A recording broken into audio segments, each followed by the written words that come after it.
எத்தனை தடவை நம்ம ஹீரோ கொல்ல ட்ரை பண்றானுங்க, கொல்லவே முடியல. இப்ப நம்ம ஹீரோக்கு என்ன தண்டனை குடுக்க போறாங்கன்னா, மனுஷனோட 2 காலையும் கயிறை கட்டி அந்த எருமை மாடுல ஜாயின் பண்ணி அத 2த்தையும் ஆப்போசிட் டைரக்ஷன்ல ஓட விட போறாங்க. அப்படி ஓடும்போது 2 பக்கமே அப்படி கால் விரிஞ்சு உடம்பு பாதியா பிஞ்சு போய் செத்து போவாங்க. அதுதான் இப்ப நம்ம ஹீரோக்கு குடுக்க போற தண்டனை. அதே மாரி நம்ம ஹீரோட 2 காலையும் கயிறை கட்டி அந்த எருமை மாடோட ஜாயின் பண்ணி அந்த எருமை மாடுக்கு மேல நெருப்ப கொளுத்தி விட்டுருவானுங்க. அது 2ம் ஆப்போசிட் டைரக்ஷன்ல ஓடும்போது நம்ம ஹீரோவோட கால் அப்படியே பழக்குன்னு பார்த்தா, அதுக்கு 2 ஓட முடியாம பொந்துன்னு கீழ விழுந்துரும். அத பார்த்துட்டு இந்த பக்கம் நோட்ஸ் பண்ணிட்டு இருப்பாங்க நம்ம ஹீரோயினி. அப்ப நம்ம ஹீரோயினி அவன்கிட்ட போய், "உன்ட்ட ஏதோ ஒண்ணு விசித்திரமா தெரியுதே" அப்படின்னு சொன்னோனே, அத கேட்டு நம்ம ஹீரோவும், "ஆமா, நான் ரொம்ப விசித்திரமானது தான். எந்த அளவுக்கு ஸ்ட்ராங்கா இருக்கேன்னு பார்த்தியா?" அப்படின்னு கேட்டோனே, அதுக்கு ஹீரோயினி, "இல்ல நீ சாகணும்னு ஆசைப்படுற தானே, அப்ப எதுக்கு விட்டு குடாம எதிர்த்து போராடிட்டு இருக்க?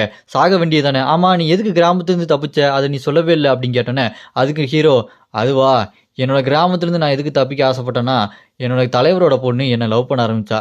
பாத்தியா, அவ எந்த அளவுக்கு முட்டாளா இருந்தா என்னைய லவ் பண்ணுவா.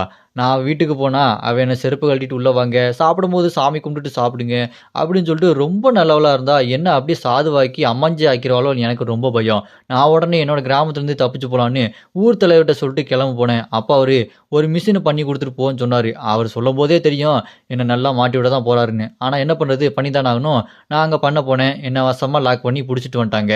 பாத்தியா, இவ்வளவுதான் என்னோட ஸ்டோரி. இது என்ன அந்த அளவுக்கு ஆர்வமாவா இருக்குது? போ அங்கிட்டு அப்படின்னு நம்ம ஹீரோ சொன்ன உடனே, அப்படியே கட் பண்ணா நைட்டு நம்ம ஹீரோயினி கூட ஒருத்தன் நடந்து வந்துட்டு இருப்பான். அவன் நம்ம ஹீரோயினி கிட்ட, "அந்த பையனோட பேர் என்னன்னு உங்களுக்கு தெரியும் தானே?" அப்படின்னு கேட்டோனே, அதுக்கு நம்ம ஹீரோயினி, தெரியுமே, அவன் பேரு காபிமாரு. அவன் ஒரு நிஞ்சா" அப்படின்னு சொன்னோனே, அத கேட்ட அவன், "இல்லங்க, அவன் பேரு வெறும் காபிமாரு இல்ல. காபிமாரு ஹாலோ.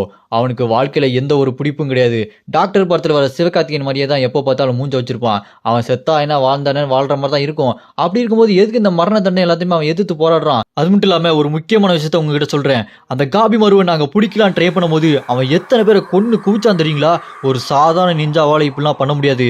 அவன்கிட்ட ஏதோ ஒண்ணு இருக்குது" அப்படின்னு சொல்ல, அதை கேட்டு நம்ம ஹீரோயினியும், "ஆமா, சாக விரும்புறவன் எதுக்கு இந்த மாரி தடுத்து நிப்பாட்டுறான் எல்லாத்தையுமே? ஒண்ணும் புரியலையே" அப்படின்னு யோசிச்சுட்டு இருக்கும்போது, கட் பண்ணா நம்ம ஹீரோவ ஜெயில்ல போட்டிருப்பாங்க. நம்ம ஹீரோ மனசுல யோசிச்சுட்டு இருப்பான், "ஆமா, நான் இந்த தடவ கண்டிப்பா செத்தே ஆகணும்" அப்படி யோசிச்சுட்டு இருக்கும்போது, கட் பண்ணா நம்ம ஹீரோவ மறுபடியும் கொல்றதுக்காக இந்த தடவ என்ன பண்ணுவாங்க, சாதாரணமா நெருப்பு வச்சா தானே நீ சாக மாட்டேங்கிற, உன் மேல எண்ணெய ஊத்தி கொளுத்துறோம்னு சொல்லிட்டு நம்ம ஹீரோ மேல எண்ணெய ஊத்தி கொளுத்துவானுங்க. அப்படி கொளுத்தியுமே நம்ம ஹீரோக்கு ஒண்ணுமே ஆகாது. அதுலேருந்து அப்படியே நடந்து வந்துட்டு, "என்ன, நான் ஏன் சாக மாட்டேங்கிறேன்? நான் சாகணும், நான் சாகணும்" அப்படி சொல்லிட்டு நடந்து வந்துட்டு இருப்பாரு. பக்கத்துல அந்த எண்ணெய் பட்டு அவனுங்க எரிஞ்சுட்டு இருப்பானுங்க.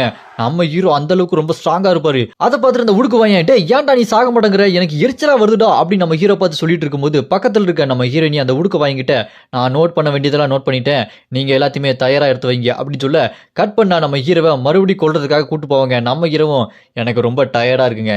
ஏன்டா